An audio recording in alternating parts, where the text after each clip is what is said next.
భద్రాద్రి కొత్తగూడెం జిల్లా ఇల్లందులో సింగరేణి ఉపరితల గని విస్తరణలో నిర్వాసితుల ప్రభావిత ప్రాంతాల ప్రజల సమస్యలు పరిష్కరించాలని కొన్ని రోజులుగా అధికారులను ప్రజాప్రతినిధులను స్థానిక మంత్రులు స్థానిక ఎమ్మెల్యే కోరం కనకయ్యకు ఆయా ప్రాంతాల ప్రజలు అన్ని రాజకీయ పక్షాల నాయకుల ఆధ్వర్యంలో వినతి పత్రాలు అందజేస్తూ వచ్చారు. రెవెన్యూ సింగరేణి జనరల్ మేనేజర్ కార్యాలయం ఎదుట పలుమార్లు నిరసనలు వినతి పత్రాలు సైతం అందజేశారు. కానీ సింగరేణి నుండి స్పందన రాకపోవడంతో ఏకంగా ఇల్లందు సింగరేణి జీఎం కార్యాలయాన్ని అన్ని రాజకీయ పార్టీల ఆధ్వర్యంలో ప్రభావిత ప్రాంత ప్రజలు ముట్టడించారు. ఈ సందర్భంగా నాయకులు మాట్లాడుతూ 2013 చట్టం ప్రకారం భూ నిర్వాసితులకు పరిహారం అందించాలి అని, ఓసే విస్తరణ ప్రభావిత ప్రాంతాల్లో సింగరేణి ఆధ్వర్యంలో అభివృద్ధి కార్యక్రమాలు చేపట్టడంతో పాటు స్థానిక యువతకి ఉపాధి అవకాశాలు కల్పించాలని డిమాండ్ చేశారు.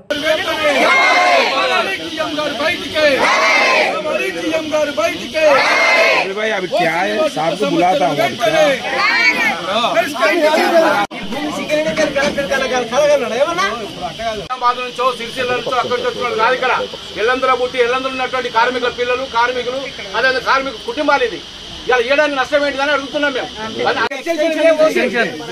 ఇది వేరే ఓసీ అయితే గవర్నమెంట్ వాడు ఇవ్వడు, ఆ పర్మిషన్ ఇవ్వడు.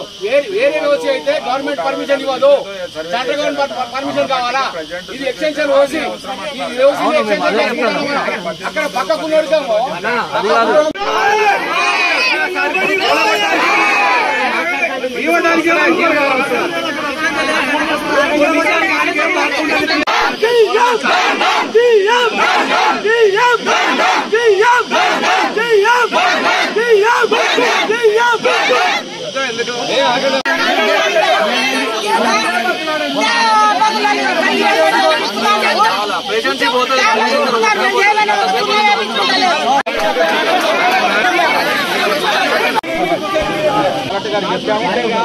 పబ్లిక్ హియరింగ్ లో అందరూ కూడా మాట్లాడుతా క్లియర్ గా చెప్పారు. పబ్లిక్ హియరింగ్ లో వాస్తవంగా ఇదంతా కూడా సింగరేణి ఏరియా, సింగరేణి భూమి కాబట్టి, సింగరేణి ఉన్నటువంటి కార్మికులు కాబట్టి వాళ్ళందరికీ తప్పనిసరిగా న్యాయం చేస్తామనే పద్ధతిలో ఆ రోజు కలెక్టర్ గారు పబ్లిక్ హియరింగ్ మాట్లాడారు. తర్వాత మేము కూడా చెప్పాం, హిస్టరీ అంతా కూడా చెప్పినాం. సార్ ఇక్కడ JK5 ఉన్నది, JK5 ఎక్స్టెన్షన్ జరిగింది. అప్పుడు ఉన్నటువంటి 60 కోట్ల రూపాయలు ప్యాకేజ్ ఇచ్చారు, 23 కోట్ల రూపాయలు సెక్షన్ వాల్యూ ఇచ్చారు. వాళ్ళకి ఒక్కొక్కరికి 70 గజాలు ఇచ్చారు. ఇంట్లో 18 సంవత్సరాల నుండి కూడా 70 గజాలు ఇచ్చారు. ఇంట్లో కిరాయికి ఉన్నవాడికి వాడు కూడా 15,000 వాళ్ళకు ఇంట్లో కిరాయి వాడికి ఇచ్చారు. 5 లక్షల రూపాయలు ఇచ్చారు, ట్రాన్స్పోర్ట్ ఇచ్చారు. ఇచ్చినా కూడా ఉన్నటువంటి వాళ్ళు డబ్బులు తీసుకొని అన్ని తీసుకొని కూడా కోటర్ కూడా ఇచ్చారు. ఇవన్నీ కూడా టోటల్గా ఏదైతుందో వారికి పూర్తిగా మేము వివరించడం జరిగింది సార్. అంటే మేము అడిగేది అంటే ఏదైతుందో 200 గజాలు వాళ్ళు SC ST వాళ్ళందరూ ఉన్నారు కాబట్టి వాళ్ళకి 200 గజాలు ఇవ్వండి. 210 ఉన్న కుటుంబాలు ఉన్నాయి. ఇది ప్రధానమైనటువంటి అంశం సార్. ఇది తర్వాత పోతే అక్కడ RR ప్యాకేజ్ ఏదైతుందో అక్కడ ఎట్లయితే మీరు RR ప్యాకేజ్ ఉందో అదే RR ప్యాకేజ్ అమలు చేయండి. వాళ్ళు రావద్దు, గ్రామ సభ పెట్టండి. మళ్ళీ కలెక్టర్ గారి గురించి మాట్లాడతారు, ఆయన మీకు సొల్యూషన్ చూస్తారు. గవర్నమెంట్ ఏ సొల్యూషన్ చూస్తే సింగరేణి కంపెనీ ఆ విధంగా చేయడానికి ముందుకు వస్తుంది. మేము ఇండివిజువల్ డెసిషన్ తీసుకునేది కాదు, మేము అది ఇస్తామని. కలెక్టర్ గారు పిలుస్తారు, మీతో మాట్లాడదామని చెప్పేసి చెప్పారు. MRO గారు కూడా చెప్పారు, నా ముందే ఫోన్ చేసి కలెక్టర్ గారు పిలుస్తారు, మీతో మాట్లాడతారు. అప్పుడు మీ యొక్క సాధక బాధకాలు చెప్పుకోండి, ఆయన సొల్యూషన్ ఇస్తారు. ఆయన చెప్పినట్లు మేము నడుచుకుంటాం. కలెక్టర్ గారి గురించి మాట్లాడతారు, ఆయన మీకు సొల్యూషన్ చూస్తారు.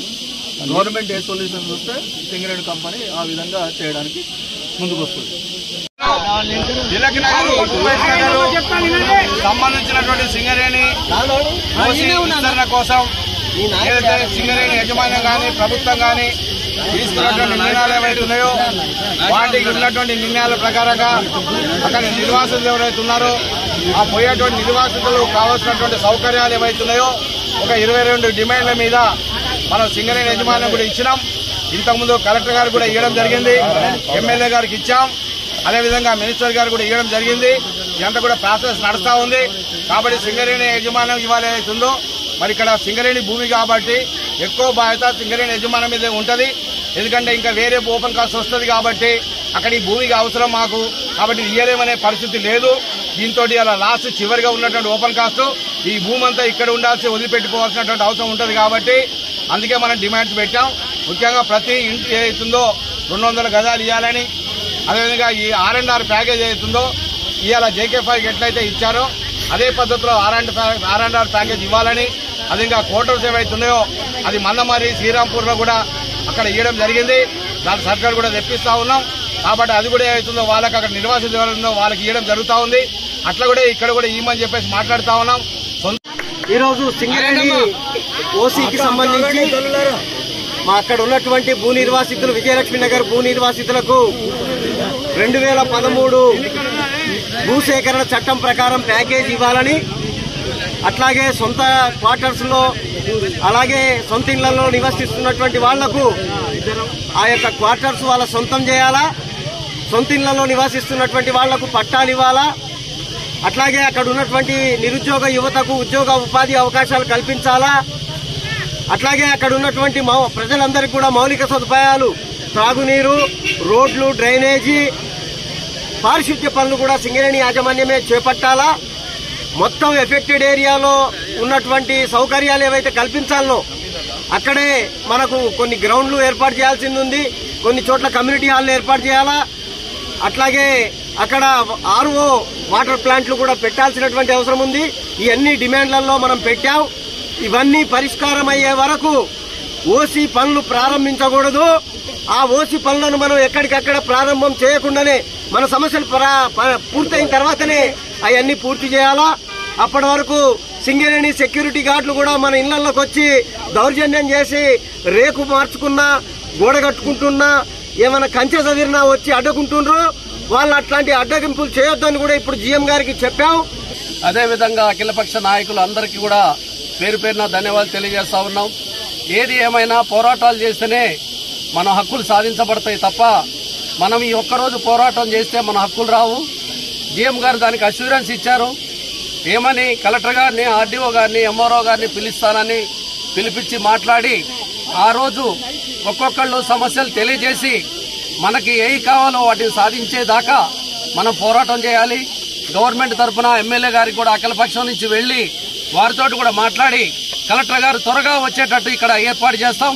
కాంగ్రెస్ పార్టీ INTUCగా వచ్చినప్పుడు మనం గందరగోళం చేయకుండా మన అఖిలపక్ష నాయకులు మేమందరం కూడా మీరు ఏ సమస్యలు చెబుతారో అవన్నీ కూడా కలెక్టర్ గారికి, MRO గారి దృష్టికి తీసుకెళ్తాం.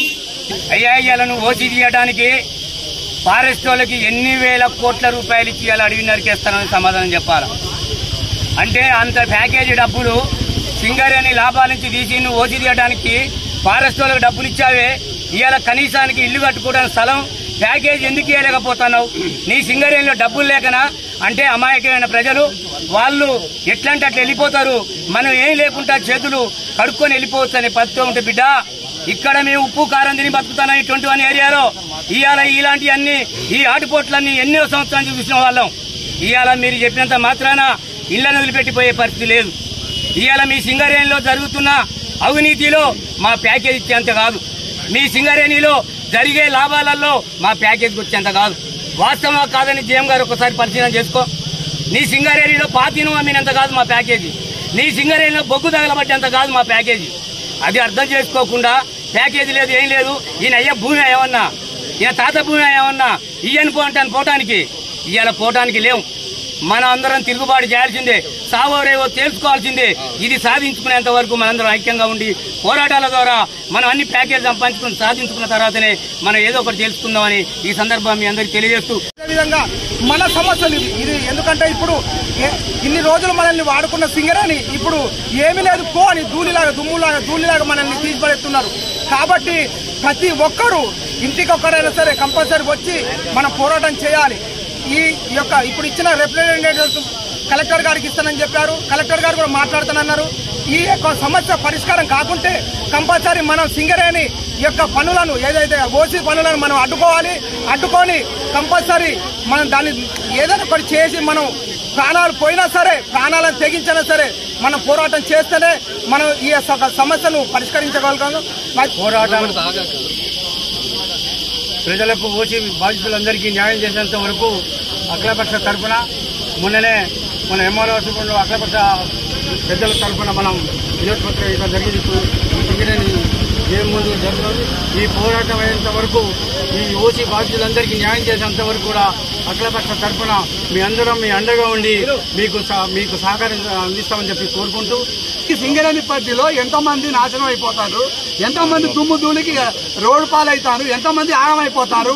ఎన్ని కుటుంబాలు సింగరేణి ద్వారా నాశనం అయిపోయినాయి, ఎంతో మంది భర్తలు చచ్చిపోయారు, ఎంతో మంది కొడుకులు చనిపోయారు, ఎంతో మంది తాతలు చనిపోయారు. దుమ్మి ధూళి ఉద్యోగ ధర్మంలో సింగరేణిలో మొత్తం ఇంత దోపిడీ చేసింది. మనకి ఈ దోపిడీ భాగంలోనే మనం అడుగుతా ఉన్నాం. మనం కొత్తగా రాలే, కొత్తగా ఏం చేయట్లేదు. దాంట్లో మాకు వాటా ఉంది అంటారు. వాటా అంటే మా శ్రమ ఉంది, నీకెంత హక్కు ఉందో మాకంత హక్కు ఉంటుంది నాయన అని చెప్తాం.